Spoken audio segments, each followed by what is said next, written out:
وَلِلَّهِ مَا فِي السَّمَاوَاتِ وَمَا فِي الْأَرْضِ، اللہ ہی کا ہے جو کچھ آسمانوں میں ہے اور جو کچھ زمین میں۔ اس کائنات کی بادشاہت بھی اللہ کی ہے اور اس کائنات کو چلانے والا بھی اللہ ہے۔ اب چونکہ سورۃ البقرہ کنکلوڈ ہو رہی ہے، اور جب بھی صورتیں کنکلوڈ ہوتی ہیں، اپنی اینڈنگ کی طرف جاتی ہیں، تو اکثر اوقات انہی الفاظ کے ساتھ اللہ تعالیٰ اپنی تعریف کو بیان فرماتا ہے۔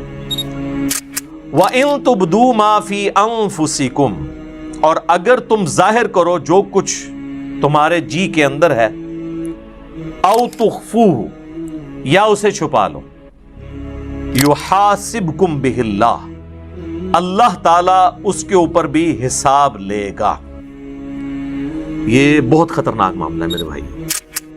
اس کے دو معنی ہو سکتے ہیں۔ ایک تو یہ ہے کہ دل کی نیت کے اوپر اللہ تعالیٰ گرفت کرے، کہ کسی نے نیکی کا کام بظاہر تو بڑا اچھا کیا، دل میں ریاکاری کی نیت تھی، تو اللہ تعالیٰ اس دل کے خیال کے اوپر گرفت کرتے ہوئے اس کی نیکی کو زیرو سے ملٹیپلائی کر دے گا۔ تو یہ تو مسلمانوں کا اجماعی عقیدہ ہے کہ ایسا ہی ہوگا۔ اور دوسرا معنی یہ ہے کہ دل میں آنے والا ایسا وسوسہ جو جان بوجھ کر لایا جائے، یا کسی گناہ کا خیال اپنے دل میں جان بوجھ کر لایا جائے، اور اس خیال کو لانے کے بعد اس کی پیروی کرتے ہوئے اس کی لذت دل میں محسوس کی جائے جان بوجھ کر، تو اس کے اوپر بھی گرفت ہوگی۔ یہ دونوں معنی اپنی جگہ درست ہیں۔ پہلے والا تو ہمیں پتہ ہی ہے، ریاکاری والا، بخاری اور مسلم دونوں میں حدیث ہے۔ بخاری کی پہلی حدیث ہی یہی ہے، انما الاعمال بالنیات، اعمال کا دار و مدار نیتوں کے اوپر ہے۔ اور یہ نیک عمال کے بارے میں ہے، برے عمال کے بارے میں نہیں۔ برا عمل چاہے اچھی نیت سے بھی کیا جائے وہ گناہ ہی ہے۔ یہ نیک عمال کے بارے میں، کیونکہ اس سے آگے الفاظ ہیں اسی حدیث میں کہ اعمال کا دار و مدار نیت پہ ہے۔ اگر کسی شخص نے اللہ اور اس کے رسول کے لیے ہجرت کی تو اس کی نیت اللہ اور اس کے رسول کے لیے لکھی جائے گی، اور اگر کسی شخص نے کسی عورت کی نکاح کی خواہش میں ہجرت کی تو اس کی ہجرت اس کے لیے لکھی جائے گی۔ اگرچہ نکاح کی خواہش کوئی بری چیز نہیں ہے، لیکن اللہ تعالیٰ کہتا ہے کہ میرے اعتبار سے جو نیکی کرنی ہو پیورلی میرے لیے ہو۔ تو یہ چیز بتا رہی ہے کہ نیک عمل میں خالصتاً اللہ کی نیت ہو، برے عمل کا تو لینا دینا ہی نہیں اس کے ساتھ، کیونکہ انہی احادیث کو لوگ مس یوز کر کے ایکسٹرا جوڈیشل ایکٹیویٹیز پرفارم کرتے ہیں۔ ہمارے مولویوں کے ورغلائے ہوئے لوگ بھی اور ہمارے بعض ریاستی اداروں کے ورغلائے ہوئے لوگ بھی، اور کہتے ہیں جی نیت تو ہماری اچھی تھی، اگرچہ کام برا کر دیا، بندہ مار دیا، خیر اللہ تعالیٰ معاف کرے گا۔ نہیں، تو میری اس کے اوپر پہلے سے ویڈیوز آ چکی ہوئی ہیں، آپ یوٹیوب پہ جا کے لکھیں ایکسٹرا جوڈیشل کلنگ ان اسلام، جو یہ آپ کو پتہ ہے سائیوال انسیڈنٹ ہوا تھا، اس پہ میں نے یہ ساری پھر چیزوں کو بریف بھی کیا تھا قرآن اور احادیث کی روشنی میں۔ تو یہ نیک عمال کے بارے میں ہے کہ اگر وہ نیک عمل اچھی نیت سے ہوگا، اللہ کے لیے ہوگا تو اجر ملے گا، اور اگر اللہ کے لیے نہیں ہے تو اجر زیرو سے ملٹیپلائی، ختم۔ اسی کو سپورٹو وہ صحیح مسلم کی حدیث ہے کہ اللہ تعالیٰ تمہاری شکلوں اور مال کو نہیں دیکھتا، دلوں اور اعمال کو دیکھتا ہے۔ شکل خوبصورت ہے، مال اللہ کی راہ میں کوئی خرچ بھی کر رہا ہے، لیکن دل میں نیت کسی اور چیز کی ہے، تو اللہ نے دل کو دیکھنا ہے، اور پھر اعمال بھی اچھے ہونے چاہیے، اس چیز کو بھی دیکھنا ہے اللہ تعالیٰ نے۔ اسی کو سپورٹو صحیح مسلم کی ایک اور حدیث جو میں نے کئی دفعہ بیان کی ہے، قیامت والے دن اللہ تعالیٰ کی بارگاہ میں ایک شہید، ایک قرآن کے عالم اور ایک سخی کو پیش کیا جائے گا۔ اللہ تعالیٰ شہید کے سامنے اپنی نعمتیں گنوائے گا اور پھر پوچھے گا کہ تجھے میں نے اتنا کچھ دیا، اس کے بدلے میں تو نے کیا کیا؟ وہ کہے گا یا اللہ جان ہی تو تھی تیرے لیے دے دی۔ واقعی یہ تو بات حقیقت ہے کہ انسان سب سے زیادہ کسی کے لیے یہی کر سکتا ہے کہ اپنی زندگی دے دے۔ تو اللہ تعالیٰ فرمائے گا کہ تم نے جان اس لیے دی کہ لوگ تمہیں بہادر سمجھے، تو دنیا میں تمہیں تمہارا اجر مل چکا ہے۔ پھر اللہ تعالیٰ اسے اوندے منہ گھسیٹ کر جہنم میں پھینک دے گا۔ اللہم اجرنا من النار، آمین۔ پھر ایک قرآن کے عالم کو بلایا جائے گا، اللہ تعالیٰ فرمائے گا میں نے تجھے قرآن کا علم دیا تو اس کے بدلے میں تو نے میرے لیے کیا کیا؟ تو کہے گا یا اللہ میں اتنے لوگوں کو قرآن سکھاتا تھا تیری رضا کی خاطر، علم سکھاتا. اللہ تعالیٰ فرمائے گا کہ تم نے یہ سب کچھ اس لیے کیا کہ لوگ تمہیں قرآن کا عالم کہیں، قاری کہیں، اور آج کے دور کے اعتبار سے تیرے نام کے پیچھے بھی 10 دمیں لگی ہوں اور آگے بھی 10 دمیں لگی ہوں. دیکھا نہیں آپ نے علماء کے اشتہاروں پہ نام اتنے مشکل الفاظ لکھے ہوئے ہوتے ہیں، حالانکہ وہ الفاظ بھی شرما رہے ہوتے ہیں کہ کس کے ساتھ لگا دیا. تو تجھے دنیا میں کافی لوگوں نے تیری تعریف کی ہے، میرے ہاں تیرے لیے کوئی اجر نہیں، تو اجر دنیا میں لے چکا ہے جس مشہوری کے لیے تو نے کیا تھا. تو اوندا منہ کر کے دوزخ میں اسے بھی پھینک دیا جائے گا. پھر اللہ تعالیٰ ایک سخی کو بلائے گا کہ تجھے اتنا مال دیا، تو نے میرے لیے کیا کیا؟ تو کہے گا یا اللہ میں نے تیری راہ میں جو موقع بھی تھا، جس موقع پہ تو خوش ہوتا تھا، میں نے وہاں خرچ کیا. غریبوں پہ بھی خرچ کیا، مسجد کے اوپر بھی لگا دیا، مدارس کے اوپر بھی لگوایا، اور کئی ایک یتیم خانے کھول دیے، مسجد کی ٹوٹیوں کے اوپر نیم پلیٹ بھی اپنے نام کی لگوائی. آج کے دور کے اعتبار سے میرے محلے کے نمازیوں سے بھی تو پوچھ سکتا ہے. تو لیکن یہ سارے دھوکے تو نمازیوں کو ہی دیے جا سکتے ہیں، ایون فرشتے بھی دھوکے کھا جاتے ہیں کیونکہ وہ بھی ظاہری عمل دیکھ رہے ہوتے ہیں.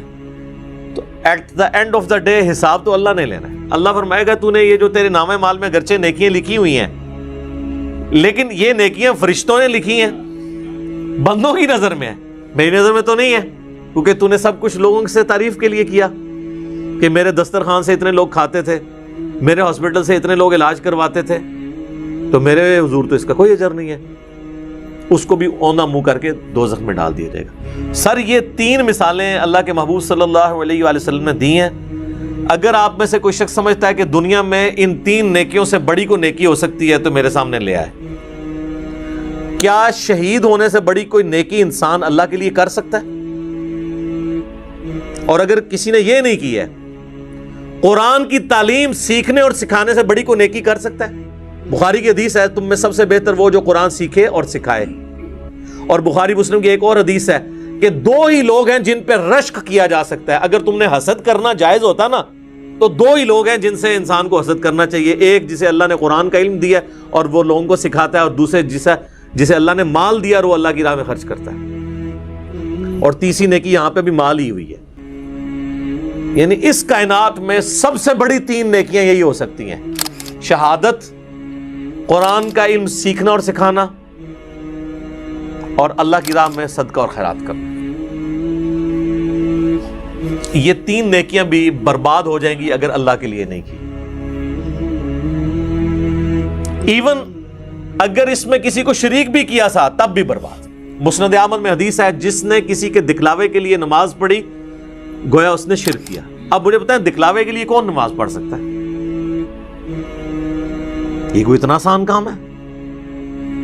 ہاں چلے چند ایک لوگ پڑھتے ہوں گے شاید، جس طرح وہ ہمارے قریبی دوست بتانے لگے کہ آپ کو پتہ ہے جو پاکستان کے ایک فارمر پریزیڈنٹ تھے ضیاء الحق صاحب، ان کی پالیسیز سے 1000 اختلاف، لیکن ایک دیندار آدمی تھا، تو نمازی بڑا پکا تھا وہ.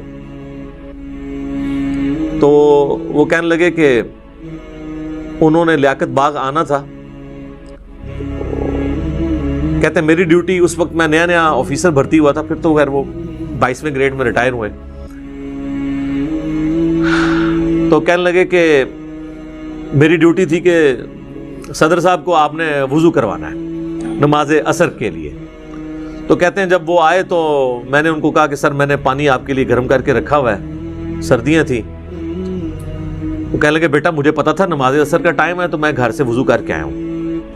تو کہتے ہیں نماز کا ٹائم ہوا تو اب چونکہ صدر صاحب نماز پڑھ رہے ہیں تو لوگ بغیر وضو کے ہی پیچھے کھڑے ہو گئے. ظاہر پتہ ہوتا ہے اپنے ساتھیوں کا کہ یہ تو کبھی زندگی میں انہوں نے کبھی نماز نہیں پڑھی، وضو بھی نہیں کیا، جا کے کھڑے ہو. جس طرح یہاں پہ کئی سیاسی لیڈر جو ہیں وہ جب کسی کے جنازے پہ جاتے ہیں تو اسی طریقے سے وہ جا کے کھڑے ہو جاتے ہیں، نہ ان کو نماز جنازہ آتا ہے نہ وضو کا طریقہ آتا ہے، وہ دنیا داری کے طور پہ. تو مسند احمد کی حدیث کے الفاظ ہیں جس نے دکھلاوے کے لیے نماز پڑھی اس نے شرک کیا، جس نے دکھلاوے کے لیے روزہ رکھا اس نے شرک کیا، جس نے دکھلاوے کے لیے صدقہ کیا اس نے شرک کیا. نماز تو ہے ہی اللہ کے لیے، تو پھر شرک کیسے آ گیا؟ یعنی اللہ کے ساتھ نیت بھی کسی نے کر لی کسی اور کی. حتیٰ کہ سنن ابن ماجہ میں یہ الفاظ بھی ہیں کہ اگر کوئی شخص نماز پڑھ رہا ہے اور اس نے یہ محسوس کیا کہ اسے کوئی دیکھ رہا ہے، اس کی وجہ سے وہ اپنا سجدہ لمبا کرتا ہے، تو سجدہ تو اللہ کے لیے کر رہا ہے لیکن 0 سے ملٹیپلائی ہو جائے گا، ریاکاری میں آ جائے گا. اسی لیے ریاکاری کو شرک اصغر کہا گیا، چھوٹا شرک. بڑا ایک جلی شرک ہے نا کہ اللہ کے ساتھ کسی کو شریک ٹھہرانا. ایک یہ ہے کہ اللہ کے ساتھ شریک تو کسی کو نہ ٹھہرانا، لیکن جو اللہ کے لیے اعمال کر رہے ہیں نا اس کی جزا مخلوق سے بھی ڈیمانڈ کرنا. ریاکاری، دکھلاوا، یہ بھی شرک کی کیٹیگری میں فال کرتا ہے. اللہم لا تجعلنا منہم، اے اللہ ہمیں ان میں سے نہ کرنا جو اس طرح کے فتنوں کا شکار ہوں گے. آمین. اچھا جی، اب آ جائیں دوسرے معنی کی طرف، وہ ہے دل میں محکم خیال لانا گناہ کا، برائی کا. تو اس کو سپورٹیو وہ حدیث ہے، بخاری اور مسلم دونوں میں حدیث ہے کہ نبی صلی اللہ علیہ وآلہ وسلم نے فرمایا کہ آنکھ کا زنا دیکھنا ہے، کان کا زنا سننا ہے، ہاتھ کا زنا پکڑنا ہے، پاؤں کا زنا چل کر جانا ہے، اور نفس یعنی دل تمنا کرتا ہے اور شرمگاہ اس کی تصدیق کرتی ہے. تو وہاں پہ نبی علیہ السلام نے ایک ایک جو عضو ہے نا اس کی برائی کا ذکر کیا اور نفس کا بھی ذکر کیا. اگر کسی نے برائی کا خیال جان بوجھ کر اپنے جی میں لا کر اس سے لذت حاصل کی تو فرشتوں کو تو نہیں پتا اس کا، لیکن اللہ کے حضور اس کی گرفت ہوگی. وَلِعَوْذُ بِاللَّهِ تَعَالَى. اللہ کو کوئی نہیں پوچھ سکتا. سورۃ الانبیاء میں ہے نا، لا یسأل عما یفعل وہم یسألون. اللہ کو کوئی نہیں پوچھ سکتا کہ اس نے کوئی کام کیوں کیا. اللہ ہر ایک کو پوچھ سکتا ہے وہم یسألون کہ تم نے یہ کام کیوں کیا. تو اللہ تعالیٰ دل کے خیالات کے اوپر بھی گرفت فرما سکتا ہے. وَلِعَوْذُ بِاللَّهِ تَعَالَى.